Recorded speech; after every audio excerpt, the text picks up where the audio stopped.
भरत गोगावलेंचा whip शिवसेनेच्या सर्व आमदारांना लागू होणार। एबीपी माझाला दिलेल्या सुपर एक्सक्लुझिव्ह मुलाखतीमध्ये राहुल नार्वेकरांची माहिती।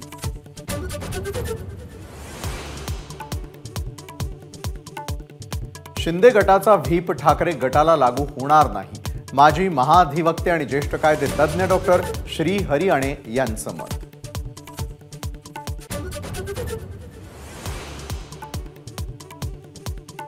निकालाने घराणेशाही मोडीत निघाली। मुख्यमंत्री शिंदेंचा ठाकरेंवर निशाणा। ठाकरेंना घराणेशाही म्हणता, मग श्रीकांत तुमचा मुलगा नाही हे सिद्ध करा, राऊतांचा टोला।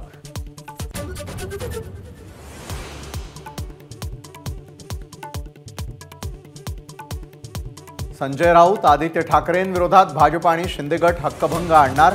विधानसभा अध्यक्षांवर खालच्या भाषेत टीका केल्याने हक्कभंगाची तयारी। चोराला हरिश्चंद्र म्हणू का, राऊतांचं प्रत्युत्तर।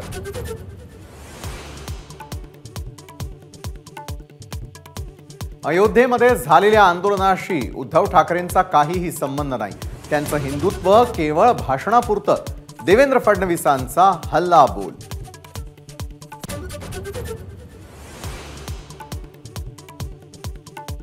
छत्रपती संभाजीनगरमध्ये फडणवीसांच्या कार्यक्रमात लाभार्थींचा गोंधळ। फडणवीसांच्या आवाहनानंतरही आरोग्य किट घेण्यासाठी झुंबड।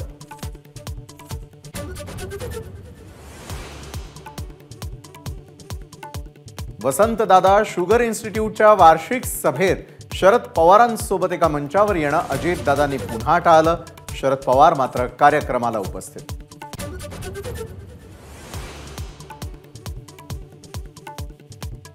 राज्यातील आरक्षण मर्यादा वाढवून 70% केली पाहिजे, उदयनराजेंची मागणी। तर मराठा आरक्षणाचं घोंगडं जास्त दिवस भिजत ठेवू नये, उदयनराजेंचा सरकारला सल्ला।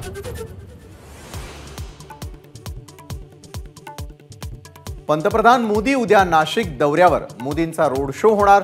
रामकुंड काळाराम मंदिरामध्ये पंतप्रधान मोदी दर्शन घेणार।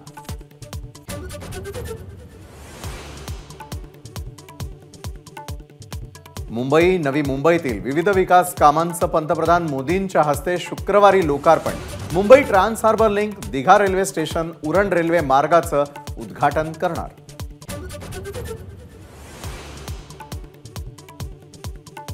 शुक्रवारी एक्सप्रेस वेवर अवजड वाहनांना प्रवेश नाही। पंतप्रधान मोदींच्या दौऱ्यामुळे प्रशासनाची खबरदारी।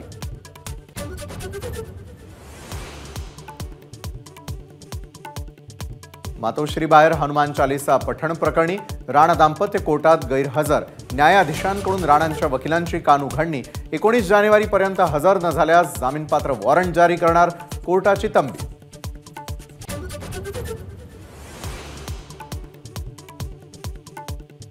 उजनी धरणामधून 7 टीएमसी पाणी कालव्यात सोडणार। माझाच्या बातमीनंतर प्रशासनाला जाग।